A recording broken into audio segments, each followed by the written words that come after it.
Turabaramukije kandi turabahaye ikaze muri iki gitondo co kuri uyu wa gatatu kw'itariki ya 5 ruheshi 2024. Ni inkuru igezweho irabana n'umutekano niyo mugiye gukurikira.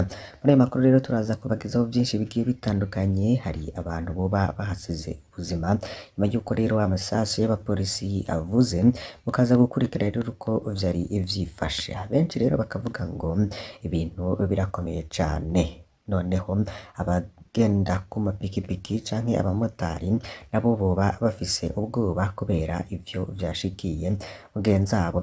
Turaza kubibagezaho rero muri uyu mwanya w'aya makuru, ariko kandi tuze no kubagezaho n'izindi nkuru zigiye zitandukanye n'ubundi ziramutse zivugwa mu bimenyesha makuru bigiye bitandukanye irya nino mu gihugu c'u Burundi. Turamutsa rero abadukurikiye bari mu bice bitandukanye mu Burundi, abari imbere, abari hanze y'u Burundi, abari ku mugabane wa Afrika no ku yindi migabane ya kure. Aya makuru rero ntaze kubacikwa kandi turabahaye ikaze muze gucikwa. Mu ntara ya Makamba muri komine Nyanza-Lac hari kuvuga urupfu urubabaje. Abapolisi bagandaguye umunyagihugu mu kumurasa, umubabaro ni mwinshi mu banyagihugu. Urwo rupfu rwabereye ku mutumba Mukobano. Umunyagihugu rero akaba yararashwe n'abo bapolisi, yitwa Dukundane Jean Bosco w'imyaka 28. Ari kuri uno munsi wa kabiri igenekerezo rya 4 kwezi kwa gatandatu 2024 kuri uwo mutumba wa Mukobano. Soko yaho yari isanzwe irema ivyo bita kudugura. Abapolisi bo ku kirindiro co ku mutumba wa Ruvumera baduze muri iyo soko bagiye gufata abagendesha amapikipiki, nkuko bama babikora mu kwigenza kuri abo bagendesha amapikipiki canke abamotari. Abapolisi bahashitse mu masaha y'umuhingamo hagati isaha 9 n'isaha 10.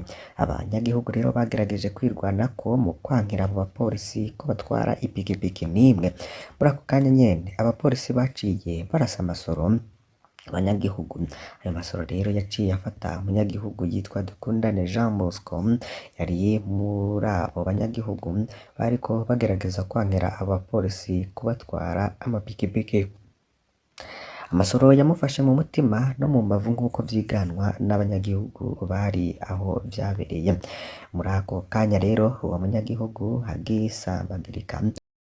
Uwo munyagihugu muri ako kanya agisambagarika, abanyagihugu rero bagerageje kumutabariza kugira bamunyarukane kwa muganga, ariko ntivyakunze kuko yaciye acikana ubwo nyene. Akababaro ni kenshi mu banyagihugu bo kuri uwo mutumba kuko abo bapolisi bama bigenze cane kuri abo banyagihugu bagendesha amapikipiki n'abakorera muri iyo soko muri rusange. Abanyagihugu rero bakavuga ko iminsi yose iyo isoko irema canke itugura, abapolisi bama baza gufata abo bagendesha amapikipiki bakaja kuyafunga kugira babatoze amafaranga. Bakagirwa ko bigenza ku badandaza bafise utubotike muri iyo soko, aho babaka amafaranga ataco afatiyeko. Abanyagihugu rero bagatanga akarero ko kavuba aho abapolisi baheruka gufata amapikipiki mu ntango z'ukwezi kwa gatanu muri 2024 nyene. Ipikipiki yategekwa kuriha amafaranga 200,000 kugira abone guhabwa ipikipiki yiwe kandi ata makosa yakoze. Abanyagihugu bakagira bati abapolisi baramaze kugira urudandazwa ivyo gufata amapikipiki y'abanyagihugu bakabaca amafaranga bishakiye. Hari naho abo bapolisi baza biyambitse gisivile bagaca birara mu bantu. Abo banyagihugu rero bagasaba ko abapolisi babahekuye umunsi w'ejo bofatwa bagahanwa kandi hisunzwe amategeko. Bagasaba kandi ko iyo ngeso yo gufata abanyagihugu bariko bironderera ubuzima yohagarara, kuko iyo komine ufise ipikipiki afatwa nk'ufise ikirwanisho mu gihe bagura izo pikipiki kugira ngo biyungunganye ubuzima bwa misi yose. Nivyo rero vyabaye aho umunyagihugu yitwa Dukundane Jean Bosco w'imyaka 28 yoba yarapfuye urupfu rubabaje cane, arashwe n'abapolisi bari biraye mu batwara amapikipiki canke abamotari kugira ngo bayafate, dore ko no mu minsi iheze nk'uko twabibagejeje ko buri pikipiki nyirayo buri umwe wese yatanga ibihumbi 200 ku bwabo rero bakabona ko ari akarenganyo. Umugambwe Frodebu warengewe n'amabi ya CNDD-FDD urahamagarira abarundi gutsinda ubwoba. Kuri w'Imana niho umugambwe Sahwanya Frodebu wahimbaje isabukuru igira ya 31 ry'intsinzi y'umukuru w'igihugu Umuhutu wa mbere yatowe ku mugwa mukuru wa politike. Umukuru wawo ni Patrick Nkurunziza, co kimwe n'uwahoze arongoye inama nshingamateka Léonce Ngendakumana, bariyamirije ubwicanyi bwabaye akamenyero mu Burundi muri iyi minsi. Bibokeje kandi ko umugambwe Frodebu ari wo watanguje umurwi wahoze ari uw'abagwanyi b'Abahutu inyuma y'igandagurwa rya Melchior Ndadaye. Bakaba basaba rero umugambwe uri ku butegetsi guhagarika ikumira riranga inzego z'u Burundi. Abarundi nabo bakaba basabwa kuva ngo mu gacerere. Ubuzima buzimvye, ubwicanyi bucagura, ukunyuruza abantu, ibiturire biranga indongozi z'u Burundi, gukumira, gutunganya nabi amatungo ya leta, mabi akorwa n'imbonerakure. Urutonde rw'ivyo umugambwe Frodebu wagiriza CNDD-FDD ni rurerure. Mu birori rero vyabereye ku mugwa mukuru wa politike i Gitega, abo bagabo babiri bavuze ko bababajwe n'inyifato y'umugambwe uri ku butegetsi bwa Léonce Ngendakumana. Umugambwe Sahwanya Frodebu warishiriyeho ingorane ubwabo. Igihe dushinga umugambwe Frodebu twavuga ko Abahutu bakumirwa, ariko kuva umugambwe CNDD-FDD uri ku butegetsi waciye wigiza inyuma Frodebu. Mu myaka 19 umaze urigero hakazi umunywanyi n'umwe wa Frodebu. Umuntu rero arivyarira ingorane. Ndababwiye ni twebwe twabavyaye, twarabafashije, twarabahaye ibikoresho, twabahaye imiti, ibifungurwa, turanabafashisha uburyo ntaco tutabakoreye. Umunywanyi Rudende yahawe akazi ni umukuru w'umugambwe, ariko yarirukanwe ntituzi icabaye, ariko yavyutse umunsi umwe asanga yakuwe. Niko rero vyashikirijwe na Léonce Ngendakumana, azwi ku kutarya umunwa no kudatinya. Patrick Nkurunziza nawe nyene yavuze nk'uwo nyene, yagize ati CNDD-FDD yavuye muri Frodebu, indongozi z'ubu zitegerezwa kuvyemera. Uzokumva bamwe bavuga ko bagize urunani ku bw'agashavu, kubera iki ngo hatoshirwaho igisa na CNDD-FDD kandi turi mu gashavu. CNDD-FDD ngo itegerezwa kuvyemera, ni igikorwa c'umugambwe Frodebu.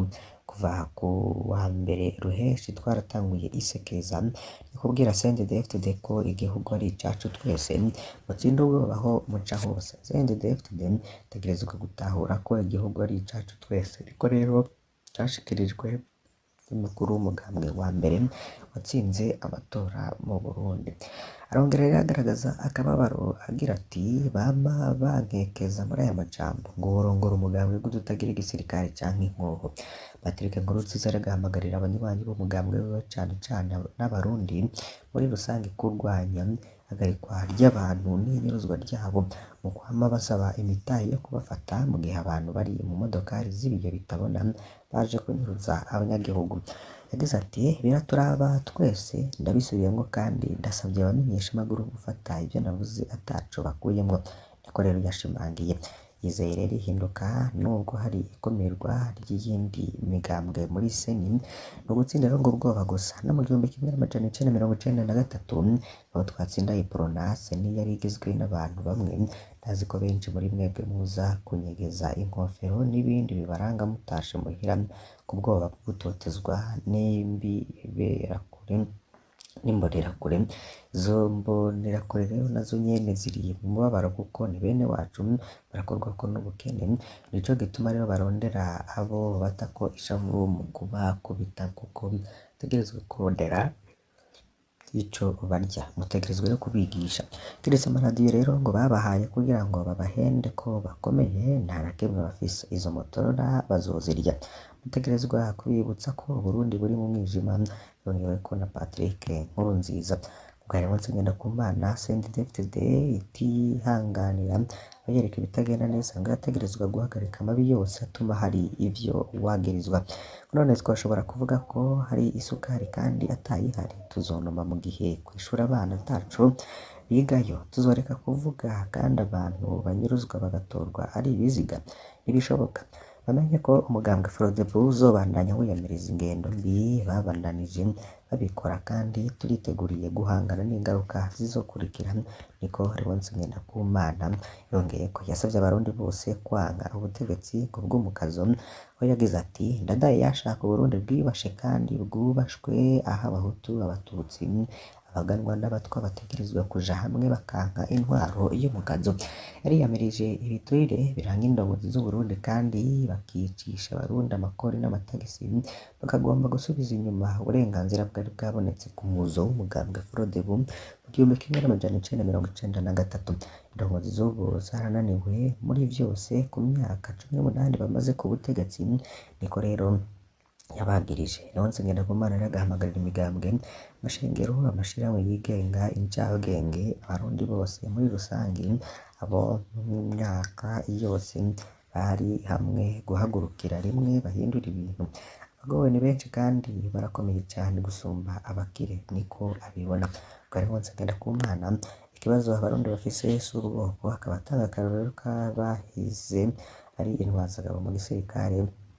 barongoye igihugu rero bakama bahereka ubutegetsi indongozi rero z'ubu za CNDD-FDD zikaba ziriko zirakumira abahutu n'indongozi izwi ya CNL agatorwa kandi yarabaye mw'ishamba bose bagwanira bimwe umugambwe Frodebu ukabona ko ibihe vy'amatora bishobora kuba nabi kuko uretse kukizera ko mu gihe abarundi batora neza tuzotangura gutsinda amatora y'abashinga amateka n'abakenguza amateka hamwe n'indongozi zo kwibutsa ko uburenganzira bukeya abanyagihugu bafise nk'ubwo guha agaciro umukenyezi n'inkehwa z'abatwa byabonetse igihe Melchior Ndadaye yafashe ubutegetsi umunsi wa mbere yatowe kurongora Uburundi muri Ruheshi 1993 mbere yo kugandagurwa kuwa 21 Gitugutu umwaka nyene Melchior Ndadaye yaracari incungu ku barundi benshi no ku bahutu bose yishwe rero incungu demokarasi na CNDD-FDD Ndadaye rero abafise icibutso ku mugwa mukuru w'ubudandaji Bujumbura hafi